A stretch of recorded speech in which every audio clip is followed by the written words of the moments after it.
Locke did not kill anybody. Michael Locke did not conspire to kill anybody. Michael Locke did not, I repeat, did not choose to lie on other people like he's been lied on to go home. But I forgive everyone that has participated, and when my day comes that I part this Red Sea, I'm going to put Wisconsin behind. Thank you. Welcome back to another episode of Trap Files TV. Make sure to hit that like, subscribe and notification button. Today we take a look at Michael Locke, a prominent figure in Milwaukee's criminal underworld. Known for his involvement in various illicit activities including drug trafficking, mortgage fraud, violent crimes, and more. His criminal enterprise was often referred to as the Body Snatchers, which was notorious for kidnapping, torturing, and murdering individuals to seize drugs and money. Locke's life story, transitioning from a child preacher to a feared crime boss, has been featured in various media outlets, including an episode of American Greed. At 8 years old, Locke delivered his first sermon at his grandfather's church, Unity Gospel House of Prayer. He preached about how people sin, but God always forgives. Those in the pews saw in him the same gift they saw in his grandfather, Elbridge Locke. The boy moved them and would again and again as he rose to preach before the growing congregation. Armed with deepening knowledge of Scripture, Locke felt at ease in the pulpit even as a boy. He believed he was born to lead. Locke became the man of the house early on, despite having an older brother. His father, a garbage hauler and tannery worker, was hooked on drugs and was in prison when his son gave that first sermon in 1979. In 1987, when Locke was 16, his father died of an overdose. He grew closer to his grandfather, who rose from uneducated rural Arkansas roots and founded the Black Church in Milwaukee, where Locke preached. The young Locke believed he too would accomplish great things. Locke went to work soon after his father's death. He became the first black employee at Bagley's Menswear, where his grandfather shopped. At first, he worked as a security guard, but Locke began chatting about clothes with customers waiting for a salesman. His initiative caught the owner's attention. Locke soon was learning the clothing business how to chalk suit pants, suggest colors, and close a sale.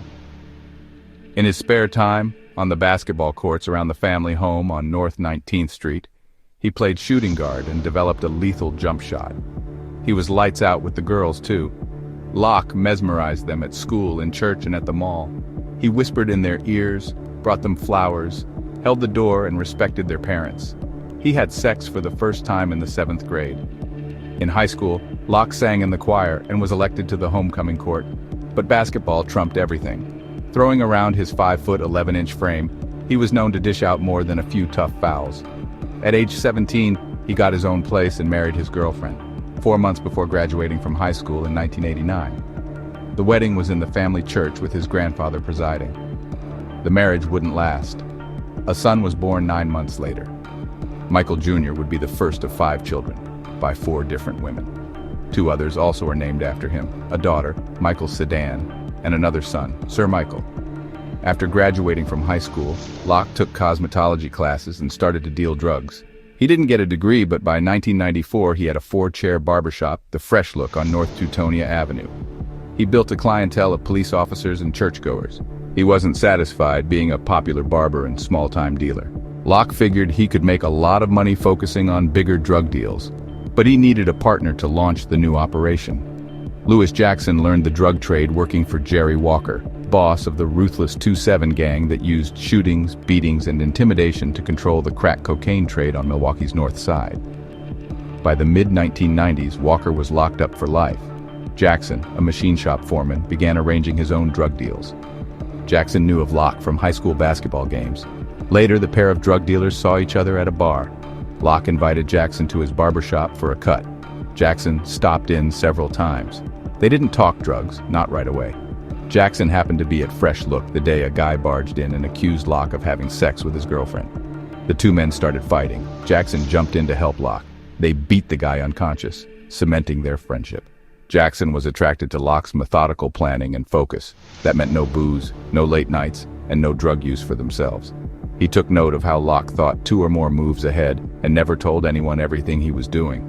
That way, if somebody broke into our organization, such as the police or other informant, Michael Locke knew who said what, Jackson said. He never would forget what he told you. We really better than the police. Only thing they got license to do. Real. Locke owned and bred dozens of pit bulls. Jackson built pens for Locke's basement dog fights. 5 of those dogs were kept at the Febrant's house. One neighbor described them as looking like Satan's dogs. Jackson and Locke went fishing together, and Jackson attended Locke's church. Locke came to trust Jackson enough to plug him into other parts of the criminal enterprise. However, as he started to grow older, he abandoned the church path and became deeply involved in the criminal underworld of Milwaukee. He built a powerful drug operation known as the Body Snatchers, which specialized in extreme violence, kidnapping, and murder to control the drug trade. Locke's group would reportedly kidnap and torture rival drug dealers to steal their money and narcotics. His crimes extended beyond drugs. He was also involved in mortgage fraud, using fraudulent documents to acquire real estate and launder money. He owned around 50 homes throughout Milwaukee. Undercover agents finally got to Locke and set up a drug buy. They arrested him and his uncle with 9 ounces of cocaine in May 2002, at least 8 years after Locke started dealing drugs. Locke now faced decades in prison, but he would slip away again thanks to a sweet deal from the FBI. Generally, criminals in the drug trade either deal drugs or rob those who do. Because he plotted his operations with such precision and had the muscle and connections to thwart any retaliation, Locke did both. He picked his targets carefully. Locke found flashy dealers everywhere, at strip clubs, bars, and dogfights. He started with surveillance, typically assigning the task to Louis Jackson. Jackson tailed his subjects for weeks. He learned where they kept their dope, where their children went to school, where their mothers and girlfriends lived. He took rolls of pictures. Locke would set up a drug deal with his targets and then ambush them. Locke and his crew blindfolded the victims with duct tape and twisted wire around their ankles and wrists. They took their cash and cocaine. He'd give them one chance to call for more money and drugs. If a dealer played games, Locke's crew might visit the dealer's mother or other relative. Locke's crews beat victims with hammers, scalded them with hot grease, and burned their feet with propane torches. For tough cases, they poured warm steak grease in the victim's pants crotch and brought in a pit bull. Louis Jackson would be the first to flip on Locke. Jackson was behind bars on a domestic violence conviction, so he was brought to the hotel meeting in jail clothes. Police wrapped a trench coat over Jackson to hide his orange jumpsuit from hotel guests as he walked through the corridors. Jackson sat across from Dean Newport, a Milwaukee cop who had been investigating Locke on and off for years. Prosecutor John Chisholm also was at the table. 5 years earlier, he had refused to charge Locke after Newport found a loaded Glock in the drug dealer's car. Chisholm told Newport there wasn't enough evidence and urged Newport to bring him a better case. They promised Jackson he would spend no time in prison. They also confirmed for Jackson that Locke had tried to rat him out to federal agents.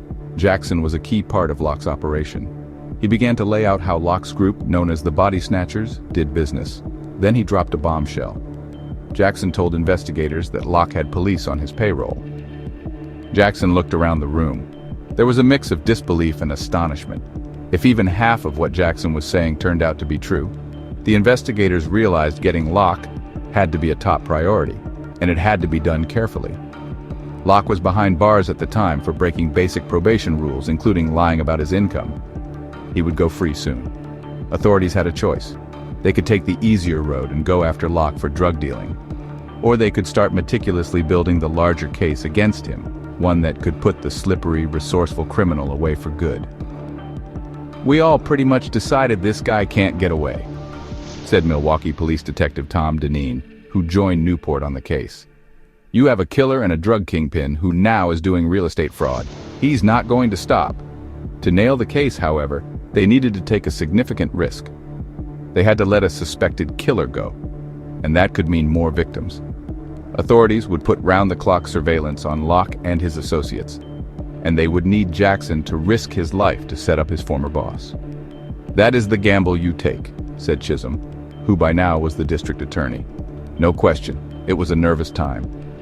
Locke's brother, a former police officer, would not talk to a reporter about any part of the case. Other relatives did not return calls for comment. Police commanders authorized a secret case and let lead investigators work outside the department.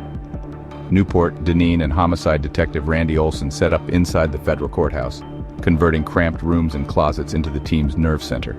Soon, they had assembled binders on everyone in Locke's world. Walls filled with diagrams of Locke's business and criminal operations. Joining police were district attorneys, investigators, prosecutors, and FBI agents. The 10-member group became known as the Michael Locke Task Force. The investigation into potential police corruption had to be handled separately and sensitively. A specialized unit within the FBI took that part of the case. Locke operated with extreme care, but his pursuers hoped to hang him with his own words. Prosecutors considered a wiretap on Locke's phone. Newport and others successfully argued it would require too much manpower to staff it, and the fewer people who knew about the case, the better. Locke left jail in early 2006 after serving 5 months on the probation violations. He surely knew law enforcement was onto him. Locke would marry his longtime girlfriend, Shalonda Mason, a woman he had cheated on and pimped out for years, according to prosecution files. They moved into a ranch-style home with a sprawling yard on a quiet street in Mequon. He returned to his grandfather's church, took over the deacon board, and gained some control over the church's finances. He began preaching again, delivering sermons about God's forgiveness, just as he had almost 30 years earlier. The task force worked on getting Jackson close to Locke. They needed him to engage Locke about the murders on tape. A digital recorder was sewn into Jackson's clothing. He recorded hours of conversation. Jackson attended Locke's grandfather's church, putting cash from police in the offering plate. When Locke's grandfather became ill, Jackson sent flowers, paid for with police money. Jackson rented a house from Locke, giving him a reason to call without suspicion. Jackson not only was recording Locke, he was sketching out the criminal organization for investigators and helping them understand Locke's personality. Jackson met with Newport and the others on secluded trails at Hawthorne Glen Nature Center on the city's west side. They nicknamed it Godfather Park, a reference to Locke's crime boss status. There they discussed more ways to undo Michael Locke. Maybe Jackson and Locke could set up another robbery of a drug dealer. Locke's group had ripped off dozens of dealers, but someone might get hurt. It was too dangerous. They considered having Jackson buy dope from Locke every week, but that was too expensive. They couldn't set up anything after 6 p.m. Locke was on an electronic bracelet and had to be in the house by then. His probation agent didn't know about the case, and investigators wanted to keep it that way. They carefully considered each move and its effect. Talk to the wrong person, get too close, and Locke could get tipped, putting Jackson and others in danger. "We needed to think 10 steps ahead," Newport said. "For every obstacle in this investigation, we needed to think about it, go over it, move around it, or go under it." Investigators weren't just tracking Locke. They needed to understand everyone in his world, more than 120 people. Jackson pointed Newport and the others to one in particular, Locke's brother-in-law, Edward Big Ed Hankins. He told them Hankins and Locke had a falling out. He might be ready to flip. Authorities charged Hankins with an unrelated drug charge and used it as leverage to get him to talk about Locke. Hankins admitted he worked for Locke. He even told them he saw a body in a closet, but he wouldn't say more, and he surely wouldn't testify against his boss. Big Ed would need more convincing. Police, meanwhile, were making progress identifying the bodies under the concrete slabs. Eugene "Mickey" Chaney was easy. He had been wearing a flower delivery shirt when he was killed. His last name was written on a laundry tag inside the shirt. Dental records confirmed the corpse was Chaney. Eugene "Mickey" Chaney spent the last day of his life delivering tulips, lilies, and daffodils. After he finished his day job, Chaney was supposed to meet with a big Milwaukee drug dealer, Michael Locke, a man investigators believed was moving 10 pounds of cocaine a week. Chaney's co-workers at the wholesale flower shop knew he had been in trouble before, but they didn't know Chaney was selling drugs on the side. Chaney, 43, had gotten out of federal prison 2 years earlier. He had gambled with Locke, and they made a few dope deals together before Locke proposed pooling their money on a big buy. Chaney stopped home and quickly counted out $100,000. He rushed out the door, still wearing his flower delivery shirt. He went to a house Locke owned on North 53rd Street. As he stepped through the door, Chaney was tackled. The old-school dope dealer laughed at first. His smile disappeared when Locke pointed a gun in his face. Locke's men bound Chaney in duct tape and started beating and kicking him. Afterward, Locke and 2 henchmen, Carl Uncle Ed Davis and Donald Killer Coop Cooper, loaded Chaney into a truck and took him to another house Locke owned a mile away on West Feebrantz Ave. A grave was waiting out back, next to the concrete slab that covered another drug dealer killed 8 months earlier. After that first body was buried, Locke had placed a pit bull kennel on top of the slab. It was dark. They pulled into the garage. Cooper dragged out Cheney. He begged for his life. Cooper told Davis to lower the garage door. As it came down, Cooper pulled a plastic bag over Cheney's head. Locke and his uncle stood outside, their backs to a Milwaukee fire station across the street. They heard the sickening sound of a man struggling to stay alive. "Be cool," Locke told his uncle. After a few minutes, the door rose. Cooper stood inside, alone. Cheney was already in the backyard grave. Based on how long Cheney was suffocating, investigators think he may have been alive when he was put into the hole. Davis shoveled in dirt and poured more concrete. A second dog kennel went up. A Locke associate who lived near the Febrant's house asked Cooper whatever happened to Mickey. Killer Coop smiled. "You walk past him every day," Cooper said. Cheney vanished April 7th, 2000. The second victim was tougher. No missing person reports matched the description of the corpse. All police knew is that whoever was buried in that grave was tall, several inches taller than Cheney, and there was a broken cell phone in the grave with him. FBI technicians in Quantico, Virginia, hooked up the phone's motherboard to a monitor.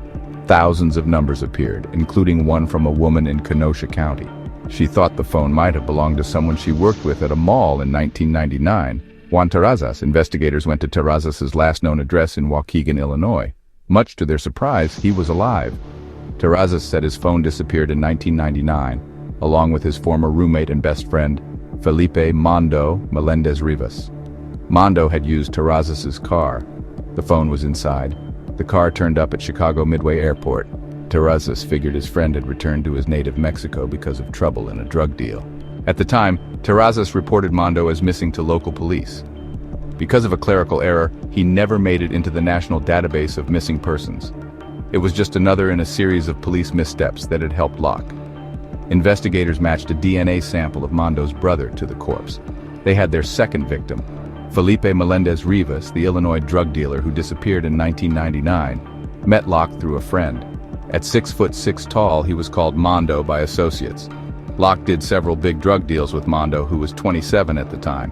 Shalanda was present a couple times, and Mondo couldn't keep his eyes off her. Locke saw an opening, a chance to exploit weakness. He plotted to rob Mondo, but it wouldn't end there. Locke ordered his uncle Carl Uncle Ed Davis and another in his crew, Frisco Richardson, to dig a hole behind the house at North 49th Street. Richardson was told the hole was for a dog kennel slab. That didn't make sense. It was too deep. Richardson got in the hole. "I hope I am not digging my own grave," he joked. Locke and Uncle Ed laughed. Then Locke ordered them to make the hole bigger. Locke set up a transaction with Mondo. He would pay $750,000 for 110 pounds of cocaine. Locke promised that after the deal, Mondo could have sex with Shalanda. Mondo met Locke at the Cracker Barrel, just off I-94 in Kenosha. The Illinois dealer showed up with the cocaine in a box and a bouquet for Shalanda. He kissed her hand. Afterward, Mondo and Shalanda rode together up to Milwaukee. They went straight to Locke's house on Febrant's. Locke and the muscle of his group, Donald Killer Coop Cooper, secretly followed in another car. Shalanda had stripped down to her underwear, and Mondo was half-dressed when Locke and Cooper crashed through the front and back doors. They tackled Mondo. Cooper bashed him in the head with a gun. They tied the dealer up with duct tape, and then they suffocated him. They took back their cash and wrapped the body in kitchen plastic wrap. The corpse went into a closet. A couple of days later, Locke and his uncle dumped Mondo's body in the backyard grave. Before they threw on the dirt, Locke tossed in Shalanda's camisole. "It was sort of like the knife sticking in the body," said Assistant District Attorney Mark Williams. "You like Shalanda? Well, here, take her to your grave." Then Davis sealed the tomb in more than a foot of concrete. Mondo was buried in August 1999. By that time, Locke already had been under investigation for 6 months. By late 2006, investigators from the District Attorney's Office and the FBI were unraveling Locke's mortgage fraud. Newport's work on the murders wasn't going as well. Despite hours of secretly recorded conversations, Locke wasn't talking about the killings. Jackson couldn't understand what was taking so long. He didn't know what it took to build a police case. He didn't understand why investigators needed approval to set up a fake drug house or make a major deal with Locke. Jackson had given investigators a blueprint of the body snatchers, intimate details about Locke and the weak links around him. And so far it wasn't enough. He was getting frustrated. Then Jackson got locked up for violating a restraining order. They had lost the guy closest to Locke. Deneen was starting to think the bigger case might never come together. "We couldn't leave Locke out there forever," he said. Newport wasn't as worried. They just needed a break, and soon they got one from cocaine dealer Leo Ford. They knew from Jackson that Locke's crew tortured Ford with hot grease in 2002. In 2002, Locke heard that Leo Ford was flush with cocaine and money. He ordered surveillance on Ford, then arranged through a middleman to buy cocaine from him. Normally wary of new people, Ford had a rule never to go into a house without the middleman who set up the deal. Ford had his cousin with him and figured he was safe with a second person. As Ford stepped into Locke's house on 53rd Street, one of Locke's men pointed a Tech-9 semi-automatic pistol in Ford's face. "You know what time it is?" the man said. Ford handed over a pound of cocaine. Locke's crew told him to call for more drugs and money. Ford balked. They tied him up with wire hangers and duct tape and blindfolded him, savagely kicking and punching him. They slashed his clothes. Ford smelled chicken grease from another room. His captors began dripping scalding grease on him in a slow torture. "You know who we are?" one of Locke's men said. "We are the body snatchers. This is what we do." Ford's cousin, meanwhile, was getting beaten up in the basement. Ford ordered one of his guys to get a few $1,000s more and made it out of Locke's house alive, probably because one of Locke's men knew Ford's cousin. As Locke trolled for dealers like Ford, federal agents continued to investigate. Ford already was under investigation. He was arrested in early 2007, trying to buy $37,000 worth of cocaine and carrying a loaded gun, charges that could put him away for life. Ford would be rewarded for talking. He ended up getting 5 years and 3 months in prison. His testimony would snare Locke's reluctant brother-in-law, Big Ed, and finally force him to talk. At 6 a.m. on July 20th, 2007, the team arrested Locke, his enforcer, Donald Killer Coop Cooper, his uncle, Carl Uncle Ed Davis, and Hankins. They also took down 9 suspects in Locke's mortgage fraud network. They seized dozens of boxes of evidence and computers from Locke's house and his offices on the North Shore and elsewhere. District attorneys, investigators, and FBI agents dug through the seized records. There was plenty there for mortgage fraud charges. They found Locke had financially ruined his victims while defrauding banks of more than $2 million in a matter of months. At Locke's house on North 15th Street, they found posters of film gangsters Robert De Niro in Goodfellas, Al Pacino in Scarface, and real-life mobster John Gotti. But there was no evidence implicating Locke in any violence. To Newport's surprise, Locke agreed to talk without his lawyer. He talked for 8 hours over 3 days. The investigators spent the first 2 days stroking Locke's ego. They talked about his businesses, his family, his jump shot. They came at him hard on the 3rd day, but Locke didn't crack. Investigators needed to break someone close to Locke. They zeroed in on the 54-year-old Davis. Davis had been in his nephew's inner circle for years. He was a witness at Locke's parents' wedding in 1974. He was the one who would do anything for Locke, from building a fence to burying a body. Detectives told Davis they had him on kidnapping, assault, and drug dealing. He also was an accomplice to murder. He didn't budge. But Jackson assured authorities that Davis would break with the right kind of pressure. Detectives brought up Locke's wife, Shalanda. When they linked her to the homicides, Davis suddenly caved. The betrayal doomed Locke. Uncle Ed told investigators he had to protect the women in the family. As valiant as that sounds, he also saved himself from spending the rest of his life in prison. He ended up with just 5 years. Davis and Jackson took the stand again and again, becoming star witnesses against Locke and his henchman, Killer Coop. Jackson revealed the scope of Locke's operations.